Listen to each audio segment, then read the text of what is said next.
Shalom and welcome to another in our series of podcasts from Temple Beth Am, a dynamic center for conservative Judaism in Los Angeles. This is a recording of a Rosh Hashanah sermon by Rabbi-Cantor Hilary Chorny. The year our daughter turned 2, we traveled to England for a summer vacation. What was the highlight of the trip? Corgis. Have you met corgis? They're irresistible. We spent a week near the castle at Windsor, where a whole royal stable of corgis spends the day just waddling around, just dogs waddling. Afterwards, at a nearby souvenir shop, our daughter spotted a salt and pepper shaker set in the window. The Queen of England and her corgi companion. We agreed to buy the set, which became the centerpiece of our dining room. A couple of years passed, and then one Friday evening, just as we finished the blessing over the grape juice, I turned to our son and asked him to lift the cover off of the 2 loaves of challah. He was 2 by then, and for no particular reason, he playfully reached for the corgi and barked at the cover, ruff, whipping it away from the bread. Just like you, we all giggled. The next day, when we got to that moment between the blessing of the grape juice and uncovering the bread, our daughter reached for the corgi salt shaker. She shouted, "Roof!" And a ritual was born. My life is saturated in ritual. Jews naturally ritualize. We walk through a doorway, kiss a mezuzah, bam, ritual. Pause before we take a bite of food or a sip of a drink, say a blessing. That's ritual. Our airplane takes off. We say the traveler prayer, also ritual. We have collected a thick menu of Jewish rituals that apply to many occasions. Birth and death, marriage and funeral, coming of age and moving into a new home, even finishing a sacred text. And then there's everything in between.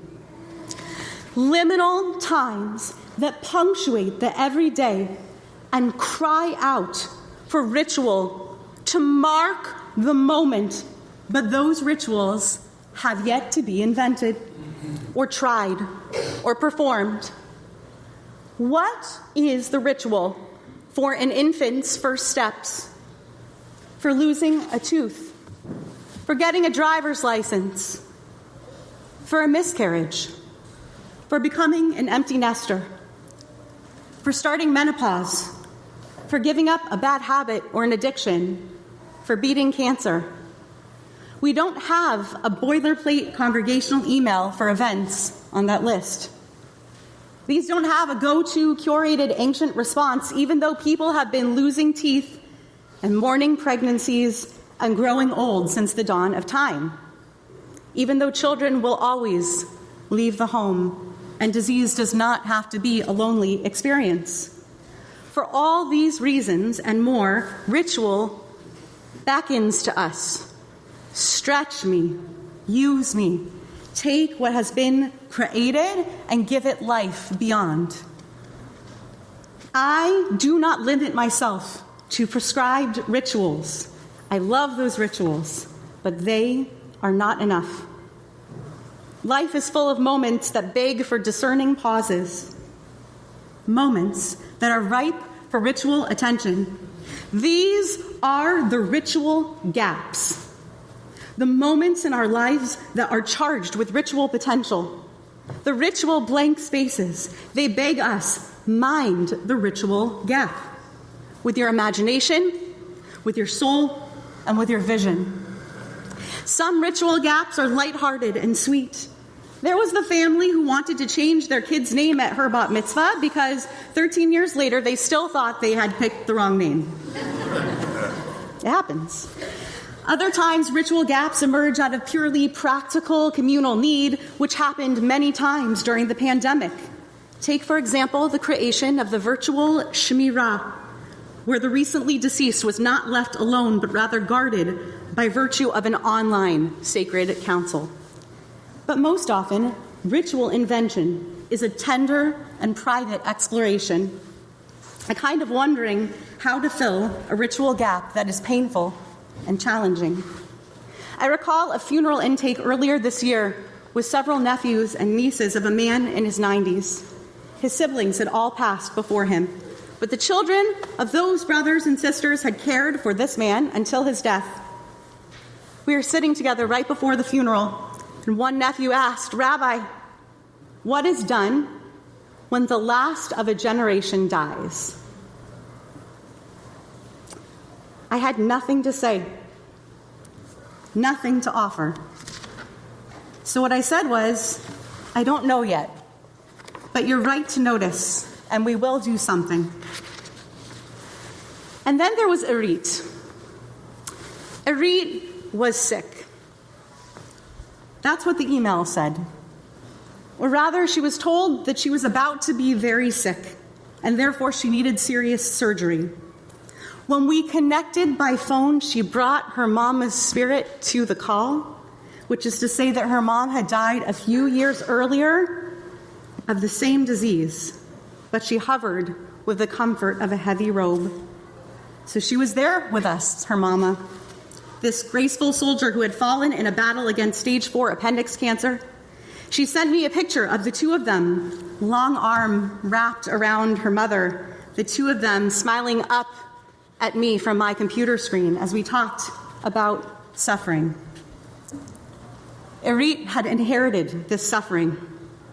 The way she inherited her mom's dimples and passion for serving children. There were two versions of Irit, the tall, strident businesswoman and the one who woke up each morning to debilitating pain in her midsection. The time had come to prepare herself for surgery. There were late-night phone calls with her closest friends and lots of therapy. But she also wanted a ritual, a before and an after, to move her body from the version of her that might have one day produced another generation with that body, to the version of her body that would hopefully live for many years, doing with it different generative things. And she wanted her mom there at that ritual in spirit. To create a ritual, you first have to know what a ritual is not. The Hebrew word for ritual, well, there isn't one. Ritual resides in a word desert in Hebrew. A ritual is not necessarily a tradition.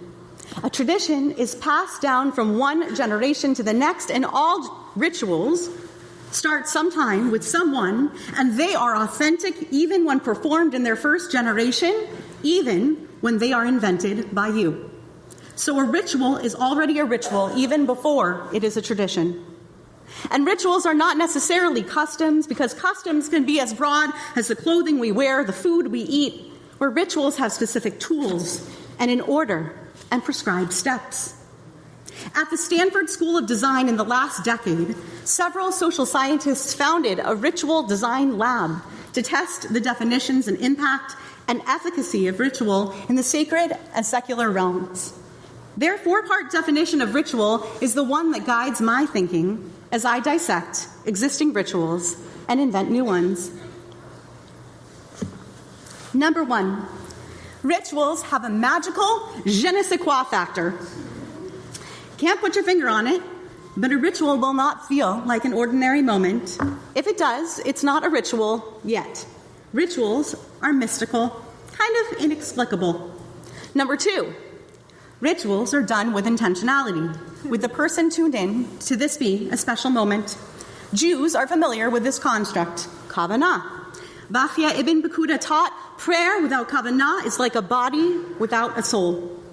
Ritual without intentionality simply isn't ritual. It's routine. It's mindless.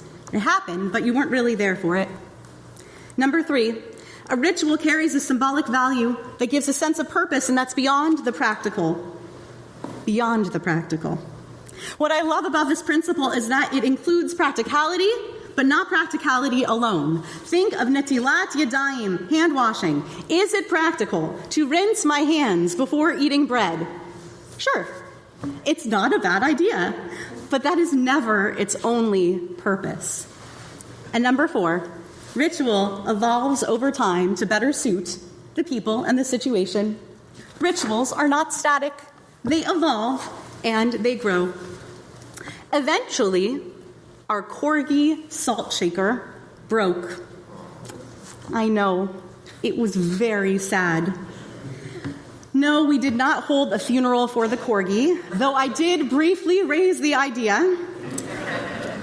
But we got a new set of salt shakers, and they're little bright red birds. So now we tweet at the challah cover, because all rituals have this tendency to evolve.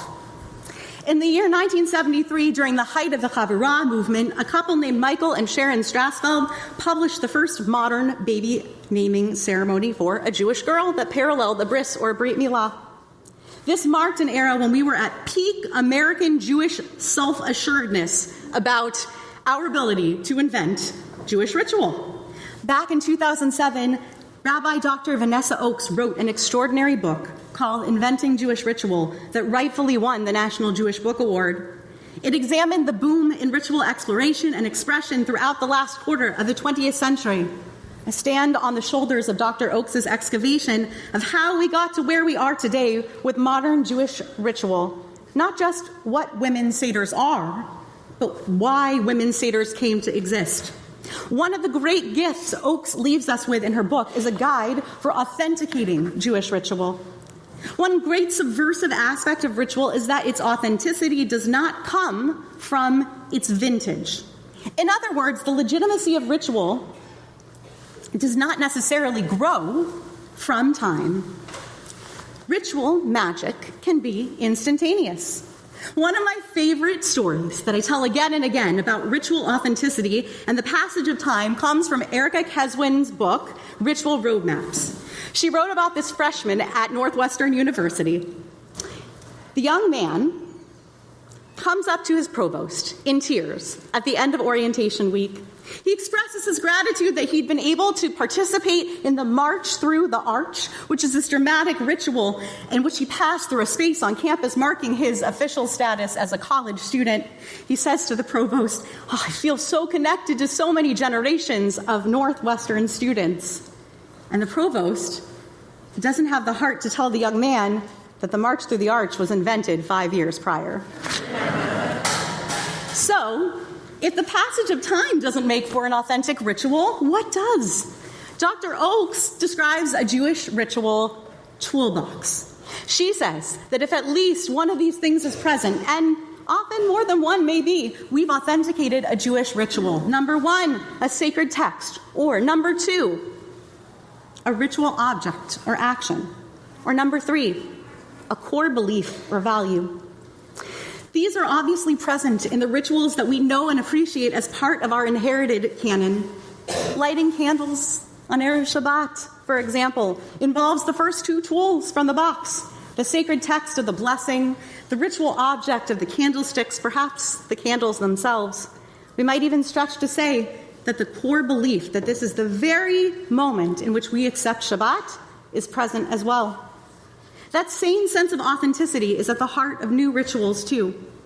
When that group of nieces and nephews asked me how to mark the death of their uncle as the last of his siblings, we started from the shared assumption that we would mark the close of a generation at the graveside. What stood out for this particular burial was the act of shoveling dirt as a non-repayable kindness. This became the cornerstone of our new ritual. Once we'd shoveled enough dirt to cover the casket, the oldest niece in the family stepped forward to add 7 additional shovelfuls of earth. With each shovel, she called one of the 7 names of the generation now gone. Then I recited the text, L'dor vador nagid godlecha, ul netzach netzachim kedushatcha nakdish, and I translated it 2 ways. From generation to generation, we will speak of your greatness. That is the greatness of our parents' generation and also the greatness of the Holy One. And forever and ever, what is sacred about you, we will make sacred. Each sibling then took a small stone to place on their own parents' graves to let them know that they had completed the mitzvah of ensuring that their uncle was properly cared for until his last breath and buried with dignity. The ritual worked. There was a ritual gap, no existing ritual for the last of a generation to be buried, and we filled that gap. When a ritual works, what it accomplishes depends on the needs of the creator and the participant. Erica Keswin writes that firefighters who cook and eat meals together before they go out on a call objectively save more lives. That is ritual working in a concrete and tangible way. Ritual works in so many other ways as well. It can decrease anxiety, support through transitions, helps group motivation and bonding. It increases creativity. It can improve the quality of an experience. It can release you from an addiction. It can increase your feeling of control. That last one motivates me more often than I usually admit. Ritual is a means of exerting control where I might otherwise have none. I've sat with people in that place of powerlessness and wondered with them, what now? And what next? I had a congregant who worked on a trial for more than 8 months. They poured their entire life into that trial, gave up family time, let their mental and physical health slip a bit, really threw themselves into it. And then they lost. That was on a Tuesday. And Wednesday, they were supposed to show up at the office and go to work. Just go to work like they were okay. That was a moment in need of ritual. Something to help this person walk back into their office as a whole professional after a crushing blow. So they tore 2 pieces out of the old brief.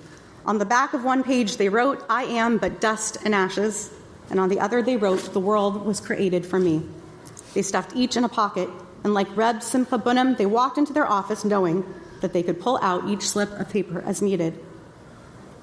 Ritual does not belong only to recognizably religious moments. Just as a ritual has power in life cycle, it also has power for those firefighters, for that lawyer who lost a trial, and also in moments like welcoming a new roommate, moving a parent into a care facility for the first time. Nor does ritual demand the hand of a clergy person in its design. Each of you is capable of scaffolding meaning into the everyday. During COVID, I taught the first course of ritual invention here at Beth Am, and I asked participants, what ritual gap are you experiencing right now? For one participant who was in the year of saying Kaddish for her father, she felt that she missed his face. So she created a Kaddish scrapbook, 1 word per page, opposite 1 picture of her sweet daddy. Yit Gadal, Dad holding her as a baby. The Yit Kadash, Dad when he had so much more hair. Shemei Rabbah, my favorite picture of the 2 of us together. I didn't make that scrapbook. She didn't need me. She conjured the power of ritual like a sweet, enveloping blanket, a force that was hers to claim. And others do want clergy guidance, and in that case, it's an honor. Back when Erit was facing catastrophic surgery, she wanted to design a ritual hand in hand with me. We built a ritual around a visit to the mikveh and an immersion in those living waters. She wore a robe that still smelled of her mom all these years later. And she brought 2 other objects with her. One was a book about daughters that her mom gifted her at the age of 13. And between each dunk, one of her accompanying friends read a poem from that book. The other was a necklace that had once belonged to her mother. After her mikveh dip, Erit brought the necklace into the water to dunk as well, a symbolic transformation into a vessel of good luck that she would now wear around her neck. Ritual begets ritual. As we share ritual stories like this one, the spirit of creativity grows. Last year, a family whose fourth child was approaching bat mitzvah asked what we might do here at Beth Am to mark the occasion of a final bat mitzvah in that generation of the family. This sparked a joyful project that culminated in the creation of a new art piece for our Torah scroll, which lives right there behind me. Each family whose last child is becoming bar or bat mitzvah is given a square to sign with a fabric pen on a cover for the Torah scroll that reads, "And you shall teach them to your children, Veshinantam levanecha." On the day of the bar bat mitzvah, just before we return the Torah to the ark, we bring the whole family forward, parents standing across from their children. We conjure a midrash of our ancestor Yaakov and his children, and the parents recite with their children words of affirmation in the form of the Shema. Each time I look out on our congregation watching this ritual take hold, I have enormous hope for the creative future. I hope, too, that I am giving you a name for a feeling and an experience that is deeply human, the ritual gap. I urge you to grab hold of transitions and willfully slow time. Take these times with the tools of text and action and objects and core beliefs. I challenge you to reach for ritual in moments when you lack resolve. You have my permission to do so without any rabbinic supervision, really. And I am always here and eager to be your guide. This year I've offered and continue to offer courses on ritual invention and innovation. The next 2 classes I'll teach are live at the convening of our whole conservative movement in Baltimore in December, where I urge you to join a delegation with our Temple Beth Am clergy. And I'll also be teaching online in January for Ritual Well. I maintain a website full of ritual resources, reinventingritual.org, and if you write me after Yom Tov, you'll find that website in my email signature. Last summer, I spent time at Harvard Divinity School gleaning material as I wrote the first couple chapters of a book on minding the ritual gap, and I look forward to finishing that book, God willing, on my sabbatical next June through August. If you have a story of creative ritual that you'd like to share, I would be honored to hear it and perhaps include it in that book. May this be a year in which you reach for ritual, both the familiar and the new, boldly, and with affection and hope for all the blessings it may bring. You have been listening to another in our series of podcasts from Temple Beth Am, a dynamic center for conservative Judaism in Los Angeles. If you enjoy these podcasts, we invite you to write a review on the Apple Podcast site or wherever you get your podcasts. For more information about Temple Beth Am Los Angeles, go to tbala.org.